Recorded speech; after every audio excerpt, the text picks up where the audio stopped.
Salut, ça branche. Dans cette vidéo, on va parler d'un sujet un petit peu bizarre. On va parler de sextorsion, de sextorter, etc. C'est pour ça qu'on a une lumière un petit peu sombre parce que tu vas savoir des choses un petit peu bizarres sur moi. Mais ces choses bizarres te permettront de te créer un business intéressant en ligne. Et bien entendu, tu suis cette vidéo jusqu'à la fin pour comprendre de quoi je parle. Tu t'abonnes à la chaîne YouTube, tu actives la notification, tu fais tout ça. Et nous, on va pouvoir démarrer.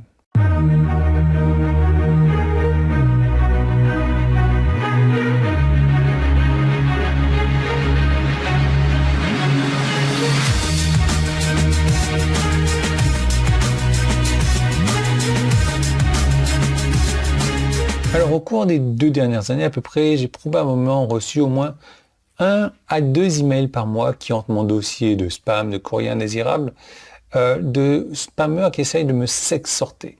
Un petit peu comme l'exorcisme mais avec le sexe. Donc on va dire plutôt sextorter puisque c'est de l'extorsion. Bref, je t'explique tout ça. Donc l'idée c'est qu'il faut que je leur envoie des bitcoins. En échange de ça, ils vont pas parler à mes contacts de certaines vidéos que je n'ai pas regardées. Voilà. Les experts de la sécurité informatique appellent ça la sextorsion. L'arnaque fonctionne comme ceci, donc c'est une arnaque bien entendu. Premièrement, tu reçois un email d'une personne indiquant qu'elle connaît ton mot de passe. En particulier, c'est un ancien mot de passe que tu as utilisé il y a plus de 10 ans sur un site comme Yahoo ou une autre grande entreprise qui s'est faite pirater. Deuxièmement, le sextorteur, donc l'extorqueur on va dire, disent qu'ils ont mis un virus sur ton ordinateur lorsque tu as visité un site. Bien entendu, ils ne nomment pas ce site-là. En règle générale, c'est un site porno où ils disent t'avoir enregistré en train de regarder ce site-là.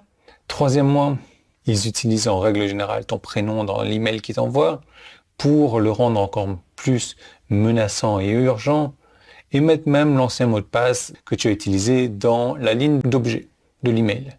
Quatrièmement, ils disent qu'ils divulgueront la vidéo de toi qui regarde du porno et ils diffuseront ça à tes contacts. Cinquièmement, ils auront la gentillesse de bien vouloir supprimer la vidéo si tu leur envoies des bitcoins.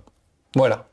La première fois que j'ai reçu ce genre d'email là, j'ai pas pu m'empêcher de penser. Je parie que ça fonctionne sur suffisamment de personnes pour être ultra rentable. Et franchement, il s'avère que c'est le cas, selon les experts de la sécurité informatique en tout cas. Et en fait, cette sextorsion est une telle chose maintenant que même la série à succès Black Mirror en a créé un épisode là-dessus. Et j'ai même entendu dire que c'est un des épisodes les plus populaires de cette série-là. Et je serais pas non plus surpris si cet épisode aidait à vendre, entre guillemets, des logiciels antivirus ou anti-malware. Et ça vendrait beaucoup plus de ces logiciels antivirus, anti-malware que n'importe quelle autre publicité ou argumentaire de vente lancé par ces entreprises. Et tu sais quoi, cette méthode de vente-là est extrêmement puissante à cet égard-là. Et cette méthode a été illustrée par un célèbre vendeur d'assurance vie qui a déclaré « Vous devez leur faire voir le corbillard garé sur le bord du trottoir. » Donc, si tu vois ce que je veux dire. Moi, ce que je t'encourage à faire, c'est de suivre, bien entendu, mes méthodes marketing non extorsionnantes, on va dire. Voilà, j'extorque personne, je rends des services, je donne de la valeur et on me paye pour ça. Et en règle générale, j'apprends à mes clients à faire la même chose et aussi très très bien. Et donc, ce que je te propose de faire, c'est de cliquer simplement sur le bouton jaune qui est en haut ou en bas si tu es sur mon site. Petit qui est là si tu es sur YouTube, ça va t'emmener vers une page où tu vas pouvoir t'approprier une de mes méthodes, où je vais t'apprendre justement à te développer un business sur Internet, un business rentable sur Internet, un business rapide sur Internet, un business plus facile que tu ne le penses sur Internet. Donc, je t'encourage à cliquer là-dessus. Faut arrêter de sextorter les gens. Ça marche pour certaines personnes, mais ça ne marchera pas à long terme en tout cas. Il y a des méthodes bien plus ingénieuses, bien plus pratiques, éthiques également pour ça.